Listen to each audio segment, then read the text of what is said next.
আছে, কিন্তু ওই মানুষ মুসলমানের কাজ করে না। যে মানুষ বলে আমি মুসলমানের সন্তান, বাবা মুসলমান ছিল, দাদা মুসলমান, আমিও একজন মুসলমান, কিন্তু ওই নাস্তিক সালাত আদায় করে না, ও মুসলমান হতে পারে না। ওর ঘরটাকে জ্বালিয়ে দিতে বলেছে। তাহলে জ্বালিয়ে দিতে বলেছেন কেন? এই পর্যন্ত খিলাফতের আমল থেকে শুরু করে এই পর্যন্ত একটা মুসলমানের ঘরে আগুন দেওয়া হলো না।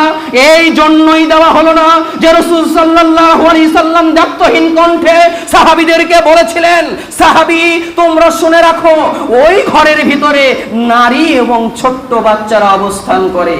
যেই নারীগুলা ঘরের ভিতরে অন্দরমহলে থাকে, ওদেরকে তো আর এদের পাপের জন্য পোড়ানো যায় না, তাই তোমরা ঘরে আগুন দিও না। কিন্তু নারী যদি না থাকতো, শুধু পুরুষ জাতি যদি থাকতো, আর তাদেরকে আল্লাহ অর্ডার করেছে 5 ওয়াক্ত সালাত মসজিদে আসে আদায় করতে হবে ফরজগুলা, ওরা করে